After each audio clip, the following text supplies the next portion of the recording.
La mitad de los cuerpos en nuestro lab murieron de cáncer, pero ni uno de ellos falleció por uno que sea primario, por lo que ninguna muerte fue por dónde nació el cáncer o por el lugar primario de formación del tumor. En cambio, murieron después de que el cáncer se propagó desde su ubicación original a una nueva ubicación secundaria en el cuerpo, y es un dato real para la mayoría de las personas que mueren de cáncer. Pero hay cánceres primarios que no tienen que propagarse para ser letales. Uno de estos es el cáncer de cerebro. Con la ayuda de los cuerpos de nuestro lab, les mostraremos por qué el cáncer cerebral puede ser tan peligroso.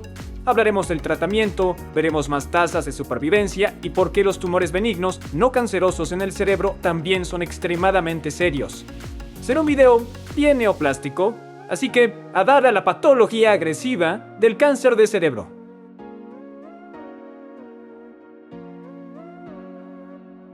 Hay dos grandes problemas que son como únicos del cáncer de cerebro en comparación con otros. El primero y el más obvio es que es el cerebro, nuestro centro de comando. Así que el cáncer lleva muchos síntomas y problemas. Y el segundo es que hay problemas de espacio. Como todos sabemos, el cerebro está alojado dentro del cráneo. En otras partes del cuerpo, los tejidos adyacentes suelen desplazarse o crear una masa que va expandiendo su tamaño, pero el cerebro no va a expandirse ni a moverse. Así que el tumor va a comprimir el cerebro, así como también otros tejidos que están asociados a él. Así que entender cómo el cerebro se asienta dentro del cráneo también nos va a hacer entender los tipos de tumores cerebrales y tipos de cánceres. Aquí tenemos la parte superior izquierda de la cabeza. Empezaré a quitar la piel, lo cual verán que es algo genial, y luego veremos el cráneo. Y cuando retiro el cráneo, notarán que todavía no llegamos al cerebro, porque el cerebro está envuelto en estas membranas de tejido conectivo conocidas como meninges. La primera capa meningia, que es esta, cubierta por el tejido conectivo grueso y resistente, se llama dura madre. Dura significa dura, madre significa madre, así que dura madre.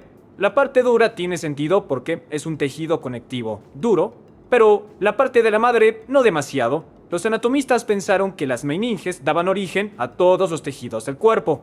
Los entendían como los tejidos madre, lo cual fue un error, aunque igual el nombre quedó. Pero, seamos honestos, un poco nos gusta porque es gracioso decir dura madre. Pero si reflejo o quito la dura madre de su ubicación, puedes ver la siguiente capa meningia que cae sobre todo el cerebro. Esta capa más delgada y más transparente se denomina aracnoides, que significa similar a una araña, porque en ciertas áreas del cerebro la aracnoides tiene estas pequeñas extensiones que parecen telarañas. Ahora, seguro notaste que dije que la aracnoides cae sobre todo el cerebro. Y esto es porque en ti y en todos hay líquido debajo del aracnoides empujando hacia arriba contra la dura madre. El líquido se llama líquido cefalorraquídeo o LCR. Esto significa que hay líquido entre el cerebro y el cráneo, lo que le da al cerebro un airbag hidráulico. Así que si estás sacudiendo la cabeza en un concierto, tu cerebro no se estrellará contra alguna parte de tu cráneo. Una de las funciones de las meninges es crear estos espacios y pasajes para el LCR y para la sangre venosa. La dura madre también se invagina en ciertas regiones, creando particiones o separando ciertas áreas del cerebro. Por ejemplo, esta estructura de aquí, llamada la hoz del cerebro, es una invaginación de la dura madre que divide en izquierdo y derecho los hemisferios cerebrales. Pero ¿cuál es el punto de volver a ver esta información sobre las meninges? Bueno, además de porque yo quiero y aprender cualquier cosa de anatomía es lo más genial que puedas hacer, es algo importante para el cáncer cerebral. Por un lado, el tejido cerebral por sí mismo no detecta dolor, porque el dolor implica comunicarle al cerebro que algo duele. Pero el cerebro no tiene algo más al que pueda reportarle su dolor. Sin embargo, el cerebro sí está rodeado de tejidos y estructuras que sí tienen receptores de dolor. Tus meninges tienen esos receptores, así que si son traccionadas o empujadas por tumores que están creciendo, esto crea una señal de dolor y hace saber que algo puede estar mal dentro de tu cráneo. Inclusive, se llegan a tener tumores que se originan en las meninges, y estos se llaman meningiomas. Los meningiomas surgen de las células de la capa aracnoidea, pero también se adhieren a la dura madre y crecen hacia adentro. Ahora, aunque los meningiomas son como un tipo de tumor cerebral, les aclaro que no surgen del propio tejido cerebral. se originan en los tejidos que están rodeando el cerebro. Sin embargo, son los tumores más comunes del tipo intracraneal, y por su proximidad al cerebro y el problema del espacio del que hablamos antes, suelen tener efectos similares, porque pueden comprimir el cerebro. Ahora, la mayoría de los meningiomas son tumores benignos, y este es un buen momento para aclarar estos términos. Tumor es un término amplio para el crecimiento normal de células. Los tumores pueden ser benignos o malignos. En general, benigno es mejor porque estos tumores suelen estar encapsulados y son menos agresivos al invadir los tejidos cercanos, así que es más difícil que se propaguen a otra zona del cuerpo. Los tumores malignos son mucho más agresivos, tienden a invadir y a ser mucho más destructivos con los tejidos cercanos, por lo tanto tienden más a la metástasis o a propagarse a otras zonas. Por eso los malignos se consideran cancerosos. Cuando a alguien le hacen una biopsia de sus tumores, lo que se está buscando saber es si el tumor es benigno o maligno. Ni la gente quiere escuchar que su tumor es benigno. Sin embargo, en el caso del cerebro, los tumores benignos igual causan problemas importantes por ese problema de espacio. El cráneo nunca se va a expandir, así que un tumor benigno en las meninges también comprimirá el cerebro y causará problemas graves. ¿Qué pasa con los tumores que sí se originan dentro del tejido cerebral? Bueno, para poder entender, antes hay que entender de qué está hecho nuestro cerebro.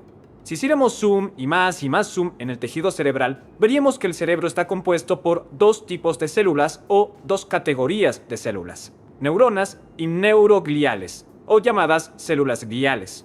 Las neuronas son las que más escuchamos hablar, y hay entre 80 y 90 mil millones de neuronas que componen el cerebro. Son las células que envían señales eléctricas y forman comunicaciones entre sí, a las que llamamos sinapsis. Y solo para que se den cuenta de lo impresionante del cerebro, les cuento que cada neurona puede formar miles de conexiones sinápticas, lo que significa que puedes tener más de 100 billones de sinapsis, que es absolutamente asombroso. Por otro lado, las neurogliales también son muy interesantes y muy importantes para la función y estructura cerebral. Hay una cantidad similar de neurogliales y de neuronas, lo que sigue significando decenas de miles de millones de estas células de soporte. Glial significa pegamento. En la antigüedad los anatomistas creían que estas células ayudaban a unir el cerebro. Y sí, les dan estructura y soporte a las neuronas, pero también aportan energía a las neuronas y a su equilibrio energético, conforman la barrera hematoencefálica, dan función inmunitaria y además aíslan a las neuronas para acelerar las señales eléctricas. Pero aquí hay algo relevante y diferente entre las neuronas y las células neurogliales. Las neuronas en general no se dividen, o digamos que no hacen división celular. En cambio, las células neurogliales se dividen todo el tiempo y puede que ahora digas: ¿eso qué importa? Bueno, los tumores se forman por células que se dividen fuera de control. Las células que no se dividen, como las neuronas o las fibras musculares cardíacas y esqueléticas, típicamente no forman tumores. Es raro oír sobre tumores formados por neuronas o por fibras cardíacas o musculares, porque ya dije, no hacen la división celular de manera natural. Y a lo que quiero llegar aquí es que, como las células neurogliales naturalmente se dividen, es más probable que se dividan fuera de control si acumulan ciertas mutaciones en su ADN. Y una vez que estas células neurogliales se dividen fuera de control, pueden formar uno de los tumores cerebrales más agresivos y mortales, llamado glioblastoma. Como ese nombre lo implica, un glioblastoma es un tipo de tumor que surge de las células neurogliales o gliales, específicamente de un tipo de célula glial llamada astrocito, y se comporta de manera muy diferente a como lo hace un meningioma. Porque no olviden, los meningiomas tienden a crecer en la parte externa del cerebro y a comprimir hacia adentro.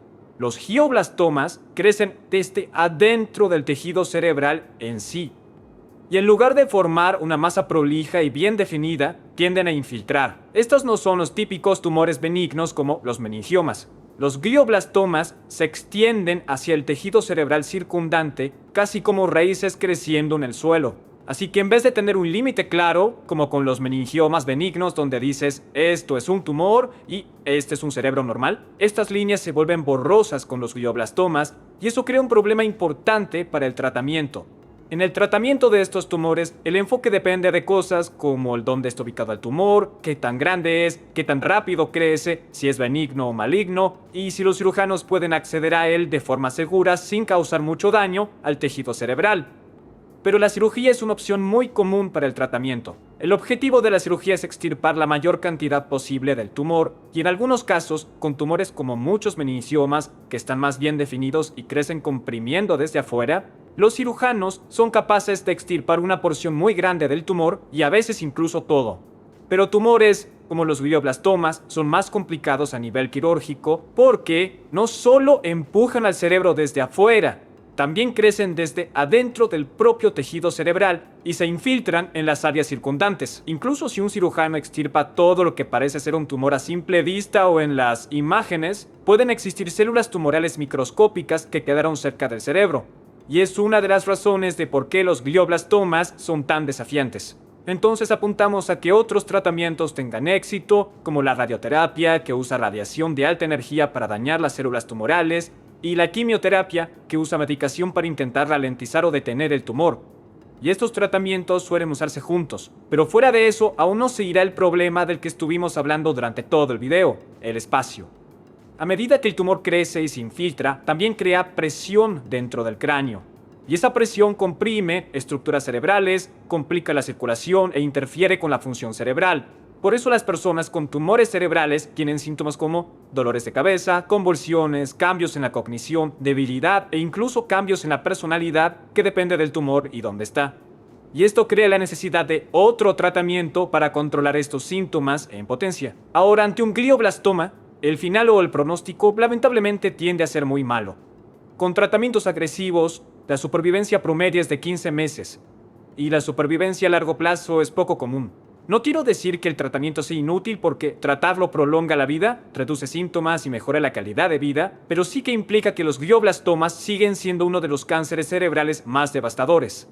Ahora, los meningiomas benignos tienen un mejor pronóstico. En muchos casos, cuando pueden ser extirpados quirúrgicamente, la supervivencia a 5 años es más del 90%. Sin embargo, incluso con estos tumores, los desenlaces dependen del tamaño y de la ubicación, porque un tumor que presione sobre ciertas áreas críticas puede llevar a síntomas y complicaciones graves.